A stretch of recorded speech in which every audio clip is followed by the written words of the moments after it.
Spain, to the Jerez circuit, the Sherry region of Spain, and take a look at the latest round 6 of the Spanish Touring Car Championship. Pole position to Adrian Campos in the Alfa Romeo, former winner earlier in the season. Alfa started off this Spanish Championship in dominant form, much as they have done elsewhere, but alongside him, Alain Ferte in the BMW has taken a couple of wins also this year. So the battle once again between Alfa and BMW, pretty much as we saw at Silverstone in the British Touring Car Championship. Well, round they come then with Luis Perez Sala third on the grid, and Luis Villamil, the series leader, fourth on the grid on the second row there. As the lights change to green, it's a rolling start in the Spanish series. They've only just introduced this form of start, and who's it going to be into the first corner? It's Adrian Campos who leads ahead of Alain Ferte in second place.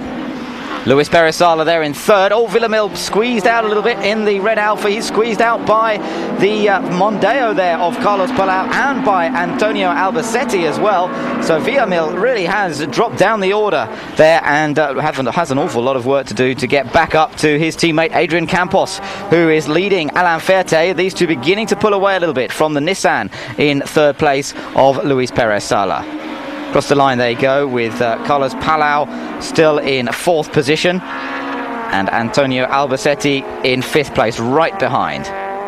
Oh, on the grass, Alain Ferte takes it a little too wide in the BMW. That's going to put him under pressure for that second place from Luis Perez Sala, but I don't think Sala's quite close enough, and indeed Alain Ferte continues to hold on to that second place. There is Carlos Palau in the Mondeo for the first time this year. Remember, the Spanish Touring Car Championship switching to 2-litre touring cars for the first time this year, but they do have a class within the championship for the sort of cars that they were running last year, like the Escort, Cosworth, etc. Oh, that's Villamil running wide as we move on through the race. Luis Villamil not having a good day, the championship leader, nearly running completely out of track there. Adrian Campos, though, continuing to lead Alain Ferte, and these two really have extended their lead over the rest of the opposition. Oh, but Campos has locked up. He's locked up and gone off at the last corner before they come round onto the start-finish straight. They're about halfway through the race, but he's gone off into the gravel, and he's not going to get it back out of there. Well, what a mistake from Adrian Campos. He wasn't under that much pressure either from Alain Ferte. The pressure had been fairly consistent, but he'd opened up a gap,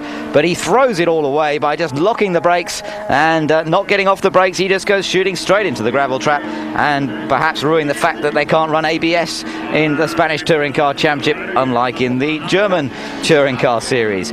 Well, Alain Ferte handed the lead with the battle for second now here between Luis Perez Sala and Carlos Palau, and here is the leader in the touring class. As I mentioned, they still have the second class in this. This is Rafael Barrios leading in the Escort Cosworth. But Alain Ferte still concentrating on continuing to extend the lead a little bit. Doesn't want to make the same sort of mistake that we saw Adrian Campos make. And Ferte looking to try and take his third victory of the season in the Spanish Touring Car Championship. It looks as though that win's coming his way. Lights are flashing. The checker flag is ready. And Alain Ferte takes a win at number 3 in the series. Second place then for Luis Perez Sala. Carlos Palau in third place. And that's the first podium finish for the Ford team in 1994. Carlos Palau taking that position. Villamil coming through in the end in a 5th position after that earlier indiscretion, and well, that allows Villamil to continue to hold the lead in the championship. But Alfa Romeo really have got the pressure on them now from Alain Ferte, who we see here again crossing the line to take the checker